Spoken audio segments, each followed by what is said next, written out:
You cannot see that from where you are, but it's a typical picture of what we're celebrating on this day. Blue is, in iconography, the colour of kingship and glory. It is difficult for us to understand exactly what took place at a spot that we actually can visit. I was there only a few months ago with someone I know, and we were able to pray at that point, and although by now there is only one left, because the Muslims a few years ago took the other to the Dome of the Rock, the other does still fit perfectly one's foot. It is under the custody of Muslims, which in a way is a blessing in disguise, because that's neutral, and it also remains just as it was. And it is in a little church which has an opening towards heaven, and one sees the clouds which took the Lord in. On that pilgrimage, we also visited another mountain, did we not? And it was linked with what we are celebrating on this day. It was Mount Tabor. Now, we have between the synoptics this element of a reference to meeting them in Galilee on the one side and going to the mountain where the Lord actually will leave them definitively on the other, the Mount of Olives. And experts believe that it is not a question of either or, but both and. And when we were on Mount Tabor, we were able to read a plaque which indicated that this was the place where they had a rendezvous with the Lord. And the quote is there, that they were to go to the place that he had appointed. Now, that place was full of memories for them, at least for 3 of them. He had prepared them by showing something of his glory in a flash of time. So it made sense that after the atrocity of Calvary, there they should see him after this exodus of which the vision spoke. What happened there? Well, probably, as we have written quite clearly in the end of the Gospel of Matthew, there, in all his glory and authority, he commissioned them. Now, that might seem a tall story. What are 11 men against the world? We are something of that coming across here as well. It's a bit bigger, this one. He is there mysteriously standing on the shore, and the boat and the fishing has always been seen as an element of fishing souls until the end of time. The Lord, as we have in today's Gospel, confirming the word by signs and wonders, and that is how it was done. The Lord could have said, I have no hands but these, that is, these 11, what are they? But I am with them, and this is the commission that he gave, it would seem, on Mount Tabor. Go, make disciples of all nations, and so on. And lo, I am with you all days until the end of time. And then, on this day, it would seem that the whole series of apparitions, or whatever you want to call them, ceased. And he entered, as it were, definitively into a mode of presence and absence different from that of the 40 days. And there will be no more precisely of this going on. You can see that one, that's doubting Thomas. Put your hands here. He wanted him to feel his side. It was really the Lord, and he had flesh and blood, and he also ate, did he not, to indicate it was not just a phantasm. So, this is what's going on this day. He is now, as it were, in glory, but he's with us in the sacramental sphere, just as really, just as truly as he was to them physically and visibly. Therefore, he is asking us to recognize that and to give him his place. Now, I want to dwell for a second on that phrase that we had at the end of today's Gospel, the Lord working with them and confirming. Now, just by chance, yesterday, I was talking to a young man who sometimes comes here actually, and we were discussing this and that.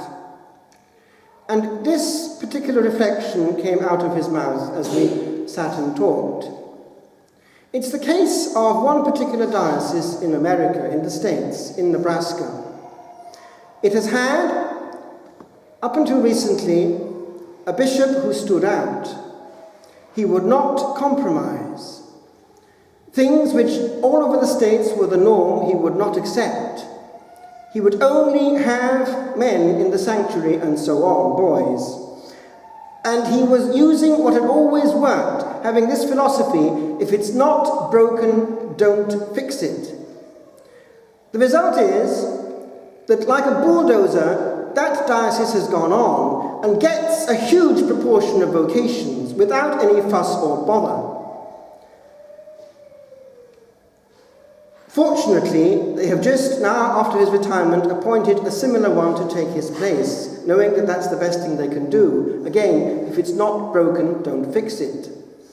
And the other bishops, although they might have a word or two to say, actually look with interest at what's going on there. What is going on there? Our friend Dennis Nolte, now Bishop Dennis Nolte, is down in Kildare, and I was there on Tuesday and listening to what they were saying, and apparently one of the first things he'd said when he got down there was this: the state of vocations in this diocese. Now one asks, why should that be? And why do we find, as we look around the world, that without, as I say, any fuss or bother, things sometimes happen? When in other places where there's a huge amount of fuss and bother, nothing moves. Well, my friends, I'll stick my neck out and I'll tell you why. The Lord is not free to bless, or as the Gospel says, to work with. He can't bless disobedience. He can't bless dishonor. On the other hand, give the Lord his honor, his glory, his space, and he will zoom in and bless freely. So let's get this straight. Vocations are not programmed, are not invented, are not in any way calculated. They are given from on high, and we can't do anything about it if they're not. But what we can do is create a favourable terrain in which they might be, and then don't get in the way. Quite honestly, one would hesitate to send a potential vocation to certain places of formation, because one has the experience that sometimes the best ones are lost, not through their own fault. Just the other day, I had a pleasant surprise. A letter came through the post. It was from somebody who, when I was novice master, wasn't sure whether to enter our monastery or to go to a seminary. So we prayed about it, and in the end, I advised him to go to the seminary, and also wrote to his future superior. But I also wrote to him, and with tongue-in-cheek, gave him a briefing as to how to survive in a seminary. So I wrote back to him this week and said again with tongue-in-cheek, well done, you kept Hans Kung visibly on the table, and so on. In other words, keep a low profile, say nothing, but get there. And how many seminarians are doing that across the Catholic globe right now? Why should that be? Now, on the other hand, one sees in places where genuinely prayer, adoration, orthodox formation is taking place, things just happen. And I have noticed that often they're not necessarily only traditional ones. But we had a case in France, actually in our diocese. We had a new bishop who wanted to get his act together and created and filled a seminary. Why? He gave pride of place to God. Monsignor Bagnard. in the area where the Curevas had been. Now, what am I saying?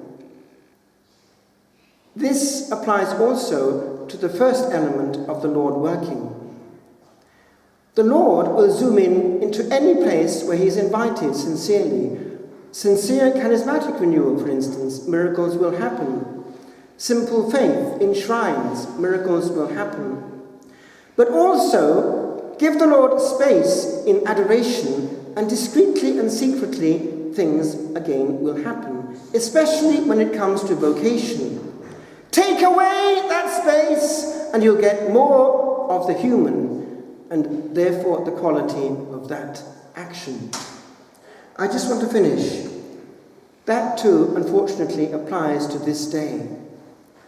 Only a few years ago, we were celebrating all over the church this day as the Ascension. One asks, why? Why do we always want to give God less and the world more? Look at our civil feasts now. They are days when we're celebrating the weather, practically, and those traditionally given to God are now brushed aside.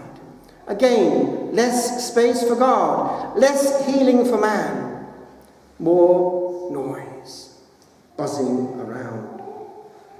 I just finished. This morning, I look back at some of the glorious Ascension days of the past in the cloister.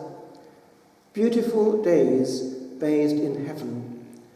Time spent looking at where we're going and putting things in perspective. And I paused and looked again. And also I came across this written even before ordination.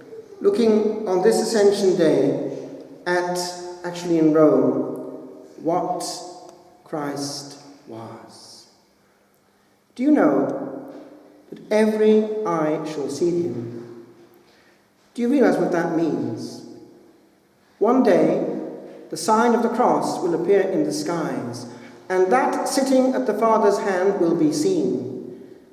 It is not RTE that makes most noise or has the last word, but the Alpha and the Omega, the cosmic Christ, insulted, bruised, and dragged. He will reign! And we can beat him just like that, by a distraction at the wheel. So that's the context also, my friends, of this.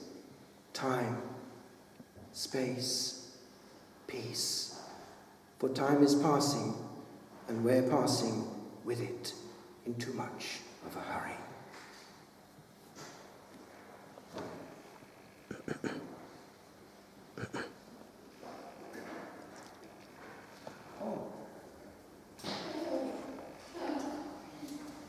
In that context, it is traditional in this feast day to remember that the Lord is parting from us. And in the old rite, the Paschal candle is extinguished at this moment. So the Lord, as it were, physically departs and enters into the realm of glory.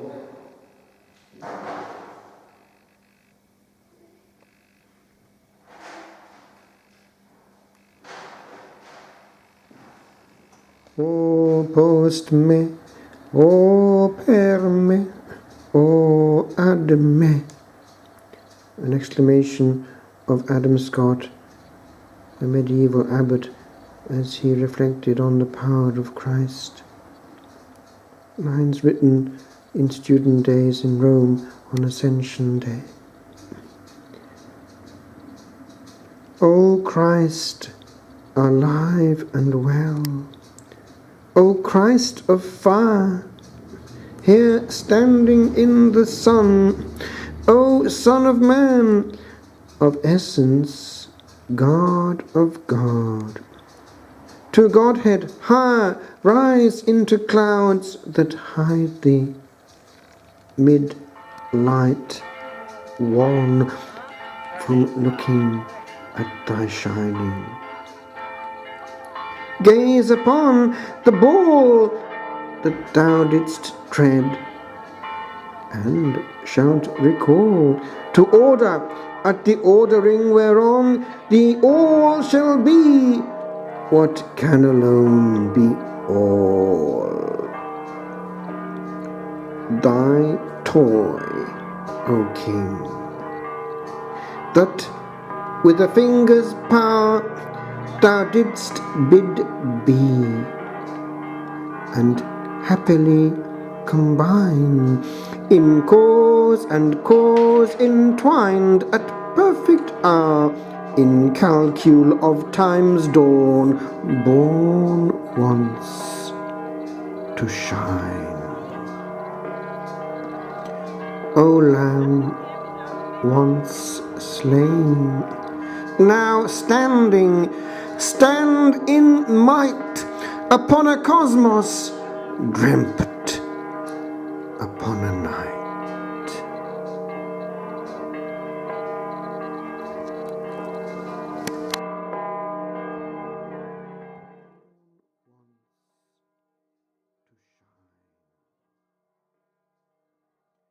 O Lamb, once slain, now